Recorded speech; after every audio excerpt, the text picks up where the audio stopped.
चलो तो ठीक है, आज हम लोग कामायनी का तो नहीं कहना चाहिए, हमारे सिलेबस में जो शामिल तीसरा सर्ग है उसको पढ़ने जा रहे हैं।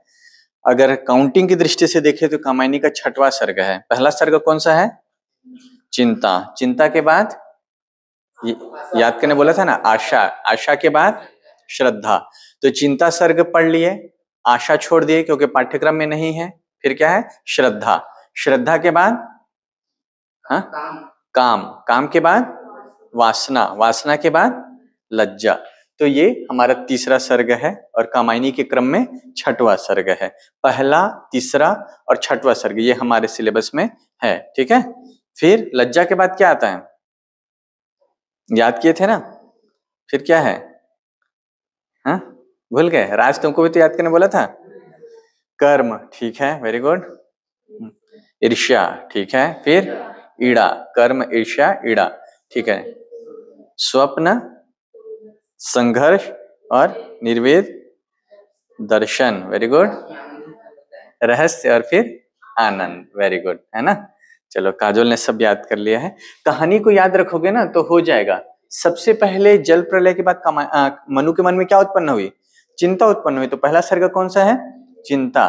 और अंतिम उद्देश्य क्या है जीवन का? आनंद। आनंद मतलब सुख और दुख दोनों से परे, है ना। तो पहला सर्ग चिंता, क्योंकि प्रलय हुआ है और सब कुछ जब समाप्त हो जाएगा तो मन में किसकी अनुभूति होगी? आनंद की, है ना। तो जब चिंता समाप्त होगी तो मन में किसका संचार होगा? आशा का। चिंता कम हुई, फिर मन में क्या होगा? आशा। फिर जब मन में आशा आई, है ना, आशा का उदय हुआ, तो फिर कौन आएगी? श्रद्धा आएगी। और श्रद्धा आएगी, एक युवा पुरुष के सामने एक युवती जो अप्रतिम सुंदरी है, तो मन में कौन सी भावना का संचार होगा? काम भावना का। तो जहां कामदेव आएंगे वहां किसका संचार होगा? वासना का संचार होगा, है ना। और वासना, काम और वासना दोनों का राज्य स्थापित हो गया, फिर मन में किसका उदय होगा? लज्जा का, है ना, संकोच, शर्म। ठीक है। फिर लज्जा के बाद क्या होगा? काम हो गया, वासना हो गया, लज्जा हो गया, फिर कर्म में प्रवृत्त होंगे, है ना। तो कर्म में प्रवृत्त होंगे, फिर मनु के मन में किसका उत्पन्न होगा? ईर्ष्या का, क्योंकि वासना के बाद संतान उत्पत्ति होती है और श्रद्धा उसका ख्याल रखने लगती है। तो मनु को लगता है मेरे अलावा कोई और भी जिसकी ओर ध्यान देती है ना। लोग रकीब से जलते हैं, मनु अपने बेटे से ही जल जा रहा है ना, अपने संतान से ही जल जा रहा है। ईर्ष्या का उदय होता है। तो ईर्ष्या का उदय होने के बाद क्या होता है? मनु कहाँ जाता है? ई से ईर्ष्या, ई से ईड़ा। ईड़ा के पास जाता है कि भाई ये तो भाव नहीं दे रही है, इसका प्यार बढ़ गया है, तो फिर मैं कहीं और जाता हूं। फिर आती है ईड़ा, ठीक है। और ईड़ा से मिलकर क्या है? मनु वहां विकास कार्य में रत हो जाते हैं। लेकिन श्रद्धा के मन में स्वप्न आता है कि मनु को वहां मार पीट कर छोड़ दिए हैं, है ना। और स्वप्न में जो देखती है वही क्या होता है? वास्तव में होता है। तो वो क्या होता है? संघर्ष।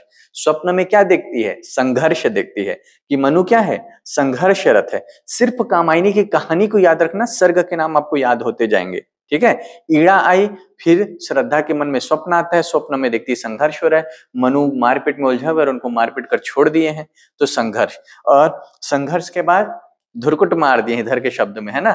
और पड़ा हुआ है मन में, तो सब संसार मोह माया है यार, कोई मतलब नहीं। श्रद्धा भी यही, ईड़ा भी यही। मन में कौन सी भावना हुई? शांत रस। जब आप जोश में रहेंगे मन में वीर रस रहेगा, लेकिन मार पीट के छोड़ दिए हैं सब जन, आप बिल्कुल उठने भी नहीं पा रहे हो, मन में कौन सा रस होगा? शांत। इसलिए कौन सा होगा? निर्वेद। ठीक है। उसके बाद जब इंसान प्रेम कर लिया, काम वासना सब भोग लिया, समृद्धि कर लिया, सभ्यता का निर्माण कर लिया, संस्कृति का निर्माण कर लिया, युद्ध भी लड़ लिया, मारपीट के पराजित भी हो गया, निर्वेद, मन में शांत रस आया, उसके बाद मन में कौन से भावना का उदय होगा? हाँ, निर्वेद के बाद क्या होगा? दर्शन होगा ना। जब सब कुछ कर लिए, जैसे आज तुषार रजनीश ओशो के बारे में बोल रहा था ना, तो ओशो कहते हैं कि मन में वैराग्य तभी उत्पन्न होगा जब पूरा भोग कर लोगे, है ना। जैसे एक व्यक्ति जो भूखा है उसको भोजन से अरुचि नहीं हो सकती है। भूखा व्यक्ति तो क्या है? खुशबू, अरे तेरे ये बन रहा होगा, है ना। जैसे हम लोग बैचलर लाइफ में थे, खाना पीना मिलता नहीं था, एक सड़ा सा टिफिन आता था, उसी को खाते थे। तो कहीं से गुजर रहे थे तो खुशबू, भाई समोसा बन रहा है, किसी के घर से गुजरे, भाई आज उसके घर में चिकन बन रहा है, ऐसा। तो वो मन में क्यों अतृप्ति है? लेकिन सोचो कि मैं अपने घर से भरपेट खा के निकला हूं, स्वादिष्ट भोजन, तो बगल के घर में क्या बन रहा है मुझे फर्क पड़ेगा? नहीं, है ना। तो दर्शन वर्शन तभी सूझता है जब सब कुछ भोग लिए हो, सब कुछ समाप्त हो गया है। अब मनु के मन में क्या है? अब भगवान का ध्यान। जैसे ही 50 पार होते हैं, 60 पार होते हैं, हमारे मम्मी पापा क्या देखने लगते हैं? रामायण, पूजा पाठ में समय ज्यादा बिताने लगते हैं ना, क्योंकि संसार सारा भोग लिया है ना। जो कुछ भोगने का था, दादा दादी क्यों दिन भर पूजा पाठ करते रहते हैं? आप सोचोगे, इमेजिन करते हो कि दादा दादी बचपन से ऐसे रहे होंगे, भगत रहे होंगे, है ना, भक्ति रहे होंगे, लेकिन ऐसा नहीं है भाई। वो भी अपने युवा अवस्था में या बाल्यकाल में हमारे ही जैसे थे। लेकिन जीवन में जब आप आगे बढ़ते जाते हैं, एक दिन कुछ दिन पहले पढ़ा था कि अधिक बुद्धिमत्ता आपको अध्यात्म की ओर ले जाती है। जैसे जैसे आप बुद्धिमान होते जाएंगे, आप किस ओर जाते जाएंगे?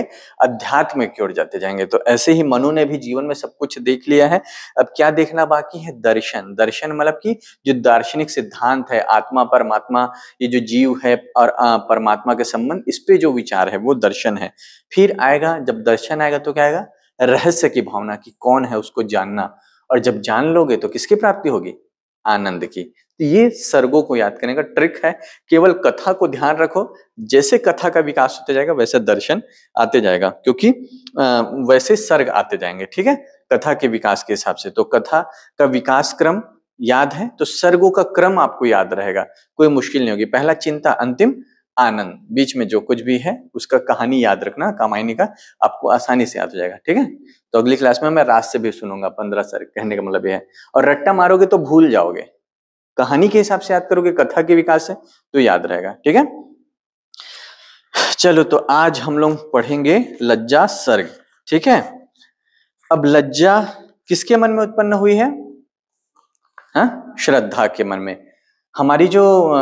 हमारा जो महाकाव्य है कामायनी, उसकी नायिका कौन है? केंद्र में कौन है? श्रद्धा है। और पुरुष का प्रेम जो है वो मांसल प्रेम रहता है, शारीरिक प्रेम रहता है ना। मतलब ज्यादातर जो देख रहे हैं, पुरुष किस ओर आकर्षित होता है? शरीर की ओर आकर्षित होता है। लेकिन जो स्त्री है वो शरीर के अलावा किसकी ओर आकर्षित होती है?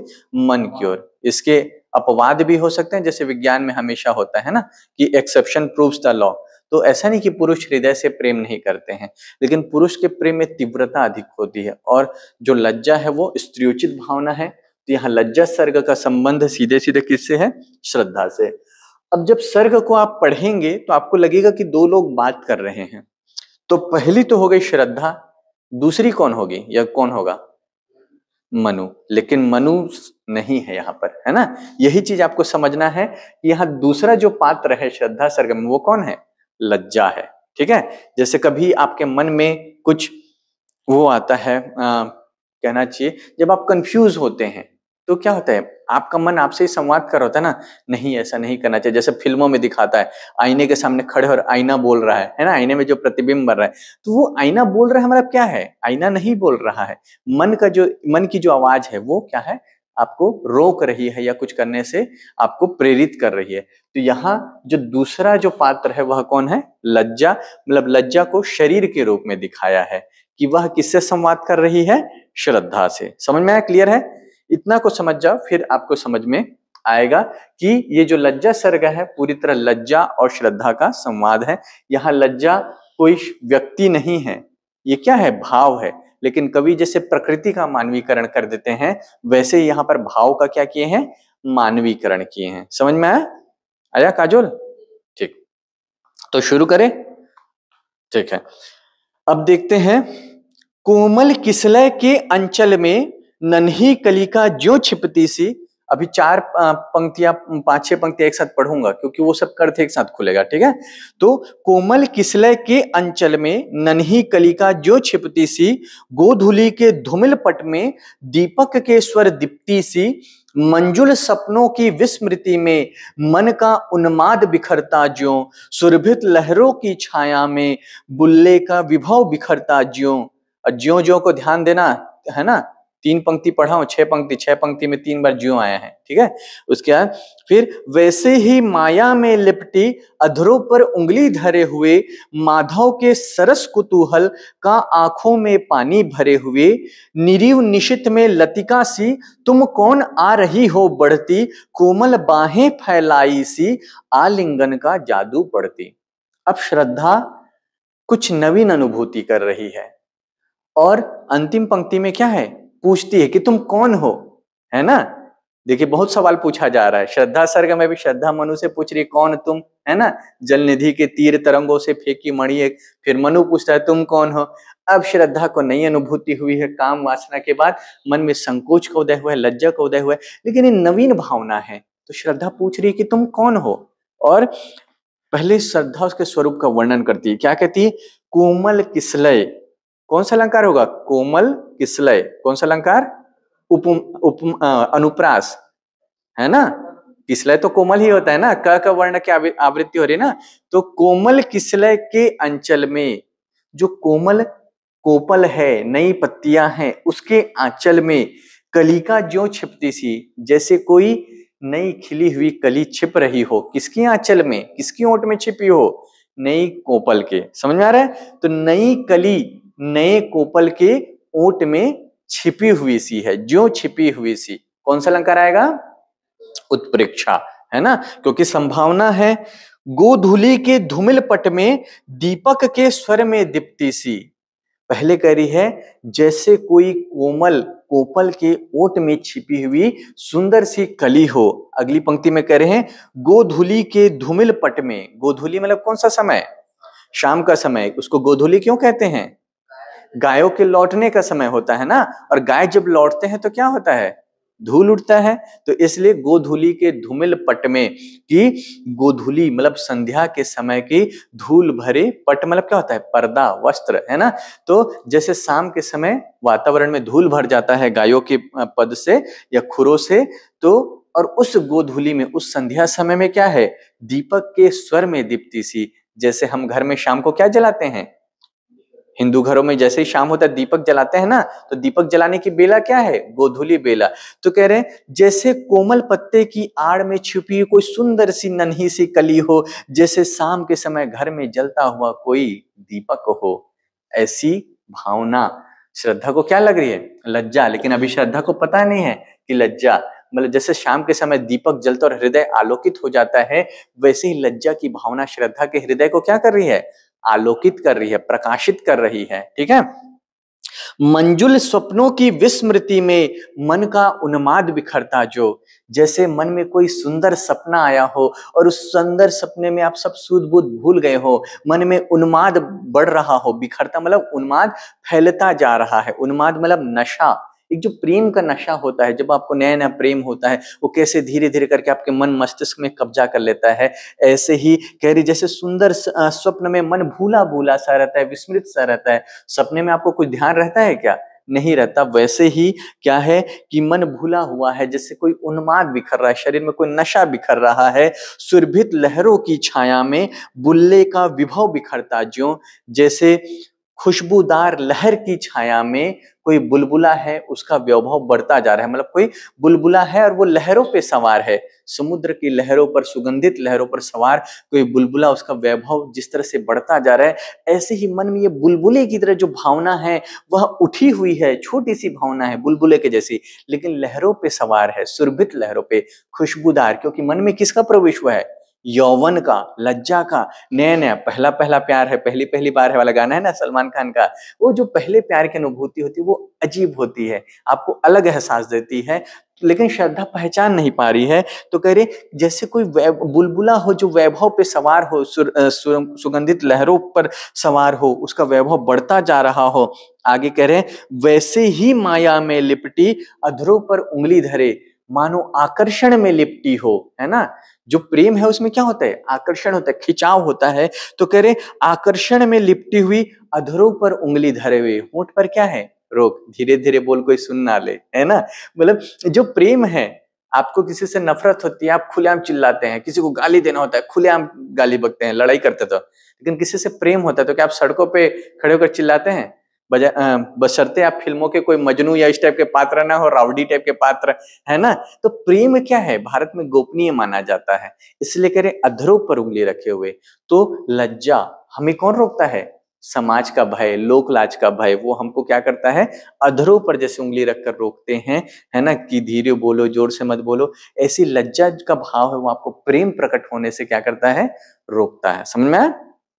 तो कह रहे हैं माधव के सरस कुतूहल का आंखों में पानी भरे हुए, कह रहे माधव के सरस कुतूहल का, माधव मतलब वसंत, जैसे वसंत का कोई सरस रसमय कौतूहल हो, आंखों में पानी भरे हुए, आंखों में प्रेम लेकर, है ना, आंखों में प्रेम भाव, जैसे वसंत की कोई क्या हो, सरस कौतूहल हो, मतलब ये मन में क्या है, उत्सुकता जगाती है। और कैसी उत्सुकता, वसंत के सरस रसमय, जैसे वसंत की हवा होती है, वसंत का मौसम होता है, ऐसे ही जो यौवन है, जो प्रेम है, वह जीवन का क्या है, वसंत है। जैसे वसंत मन में कौतूहल जगाता है, ऐसे ही यौवन का प्रवेश, प्रेम का प्रवेश, मन में लज्जा का प्रवेश क्या करता है, मन में कौतुक या उत्सुकता जागृत करता है। जब आप छोटे रहते हैं, आपके मन में विपरीत लिंग के प्रति कोई आकर्षण नहीं होता, लेकिन जैसे जैसे आप युवा होते जाते हैं, सामने वाले को जानने का आपके मन में क्या होता है, आकर्षण उत्पन्न होता है। कोई आपको अच्छा लगने लगता है या अच्छा लगने लगती है, आप उसको जानना चाहते हैं, मन में नई नई भावनाओं का उदय होता है,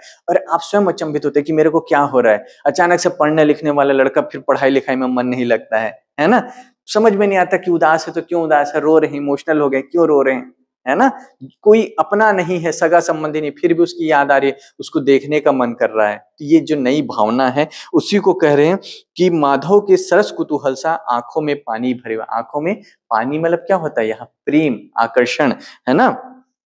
आगे देखते हैं, नीरव निशित में लतिका सी तुम कौन आ रही हो बढ़ती, नीरव मतलब बिना आवाज के, शांत, निशित मतलब क्या होता है, रात, ठीक है, तो सुनसान रात में लतिका सी कौन तुम आ रही हो बढ़ती, जैसे कोई शांत रात में कोई लता बढ़ती हुई आ रही हो, लतिका सी कौन सा अलंकार होगा, उपमा अलंकार होगा, ठीक है।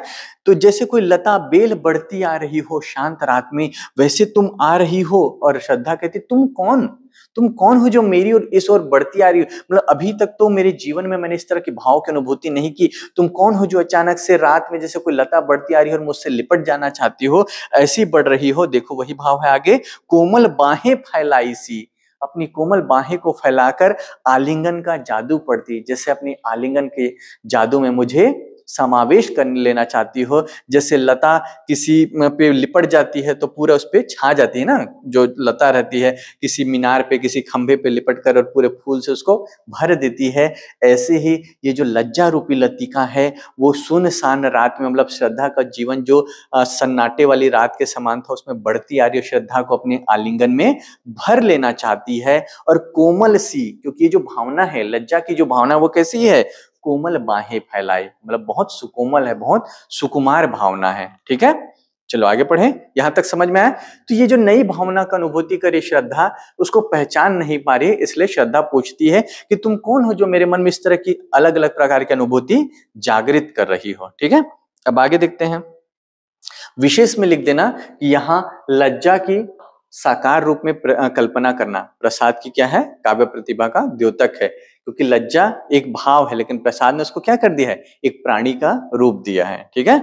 आगे चलिए देखते हैं, किसी इंद्रजाल के फूलों से लेकर सुहाग कण राग भरे, सिर नीचा कर हो गूथ रही माला जिसे मधुर धार ढरे, करें किसी इंद्रजाल के फूलों, इंद्रजाल मतलब क्या होता है, पढ़ाया था कुछ दिन पहले, जादू, मैजिक, है ना। तो किसी इंद्रजाल के फूलों से, जैसे कोई जादुई फूलों से, अद्भुत फूलों से लेकर सुहाग कण राग भरे, फूलों का जो सबसे रसदार भाग होता है वह क्या होता है, पराग कण, भौरे उसी से रस पान करते हैं। तो कह रहे हैं जैसे किसी अद्भुत जादुई फूलों से तुम पराग लेकर, है ना, क्या कर रहे हो, सुहाग कण राग भरे, पराग लेकर मन में राग भर रही हो। मतलब लज्जा मन में कैसे है, मधुर भावों को जगाती है। जैसे फूल का सबसे मधुर हिस्सा क्या होता है, उसके पुष्प के पराग कण होते हैं, ऐसे ही लज्जा की सबसे सुंदर जादुई फूल, प्रेम क्या है, जादू है, एक नशा है ना। तो वही करे कि मन में क्या है, एक राग भर रही हो, सिर नीचा कर हो गूथ रही माला जिससे मधुर धार धरे, और जैसे कोई सुंदर युवती है वह सिर नीचे करके माला गूथ रही हो, वैसे ही क्या करे हैं, और ऐसी माला जिससे मधु धार ढरे, जिससे मधु क्या है, मधु रूपी धारा बहती है। मधु मतलब वसंत, मधु मतलब माधुर्य भाव, मतलब लज्जा को कह रही है कि तुम कौन हो, तुम्हारे आने से मन में ऐसा लग रहा है जैसे किसी ने फूलों का पराग चुनकर सुंदर राग को मन में बहा दिया है या मन को उस राग से भर दिया है। जैसे कोई सुंदर युवती सिर नीचा करके फूलों की माला गूंथ रही हो और उस फूलों की माला से मधु अर्थात माधुर्य का धारा बह रही हो, ऐसे ही तुम्हारे आने से मेरे जीवन में माधुर्य का प्रवाह होने लगा है। ठीक है, चलो आगे देखते हैं। पुलकित कदम्ब की माला सी पहना देती हो अंतर में, झुक जाती है मन की डाली अपनी फल भरता के डर में। श्रद्धा फिर लज्जा को कह रही है कि तुम्हारे आने से क्या हुआ, जैसे पुलकित कदम की माला सी, जैसे किसी ने पुलकित मतलब खिले हुए कदम की माला, कदम के फूलों की खिले हुए फूलों की माला के समान तुम हो, पहना देती हूँ अंतर में। जैसे मेरे हृदय में किसी ने क्या पहना दिया हो, नए खिले हुए कदम्ब फूलों की माला को पहना दिया हो। समझ में आया? ठीक, आगे देखते हैं। झुक जाती है मन की डाली अपनी फल भरता के डर से।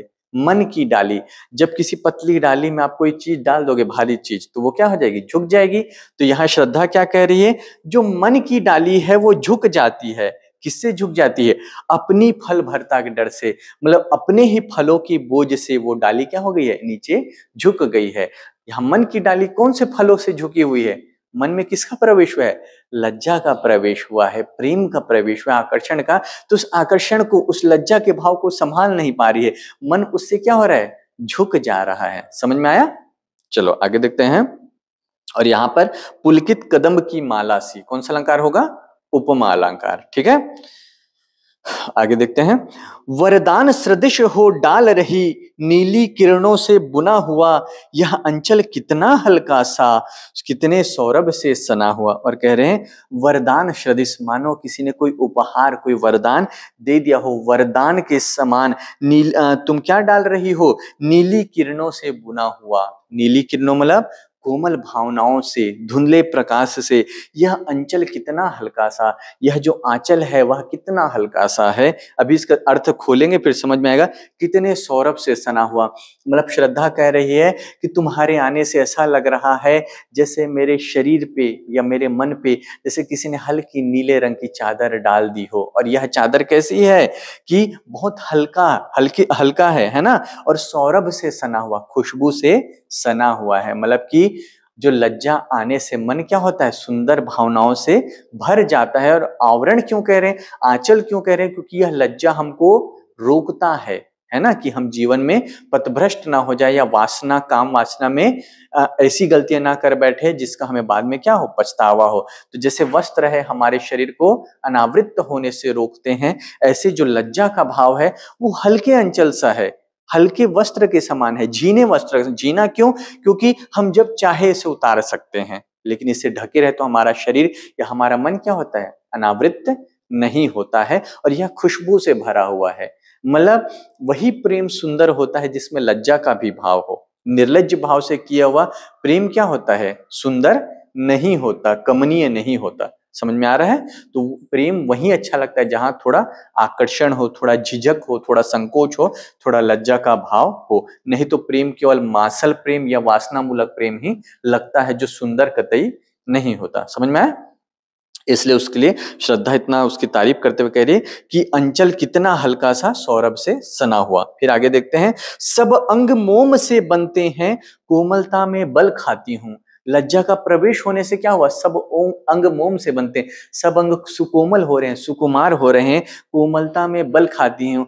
और इस यौवन के आने से कोमलता में बल खाती हूँ, मेरे शरीर में क्या हो रही है, लचक उत्पन्न हो गई है। ठीक है, एक जो यौवन के कारण शरीर में आकर्षण होता है, अभी विद्यापति को पढ़ रहे हैं हम लोग एमए प्रथम सेमेस्टर में, तो शारीरिक संरचना में भी क्या होता है, परिवर्तन होता है। आप में हार्मोनल चेंजेस होते हैं, शरीर की संरचना में परिवर्तन होता है, आपकी आवाज में परिवर्तन होता है, आपके हाव भाव, चाल चलन सब में परिवर्तन हो जाता है ना।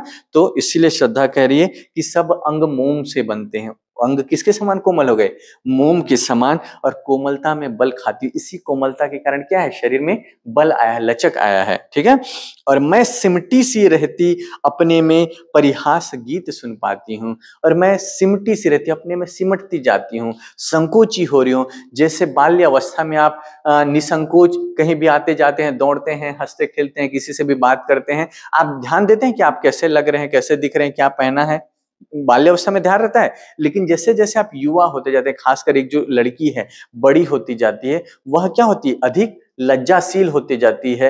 वह बार बार ध्यान रखती है कि उसके कपड़े ठीक है या नहीं, अस्त व्यस्त तो नहीं हो गए। समझ में आ रहा है? तो यह सब किसके कारण होता है? मन में किसका उदय होता है? लज्जा का। तो इसीलिए कह रहे हैं कि सिमटी सी रहती। वह लड़की जो बहुत क्या रहती थी, बचपन में नटखट रहती थी, बिंदास रहती थी, वह संकोची हो जाती है, परिहास गीत सुन पाती है, और जो उपहास या परिहास के गीत है उसको सुनती है। ठीक है, तो मतलब अधिक संकोची हो जाती है जो नायिका है ना।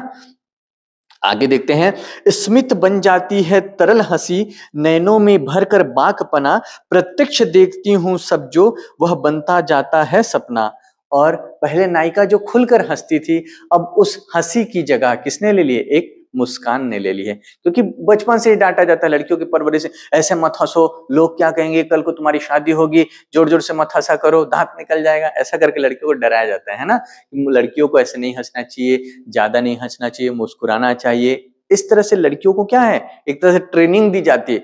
बचपन से ही लड़की को औरत बनने की ट्रेनिंग दी जाती है भारतीय घरों में, है ना। तो उसी के वश क्या करी श्रद्धा कि मेरी जो उन्मुक्त हंसी थी या अट्टहास करती थी बचपन में, हंसी आती, लड़का लड़की देखने एक जैसा खिलखिला के हंसते हैं, लेकिन जैसे जैसे बड़े होते जाते हैं, लड़की हंस भी रही तो अपने मुंह को ढक ले रही है ना, ये मुस्कान। तो वह जो हंसी है वह क्या बन गई है? स्मित बन गई है, केवल एक मुस्कान का रूप ले ली है। और नैनों में भरकर बाकपना, जो सारी चंचलता है, मुस्कान है, हंसी है, वह कहाँ गई? नैनों में बाकपना। मतलब नायिका जैसे युवा अवस्था में आती है, उसकी आंखों में क्या आता है?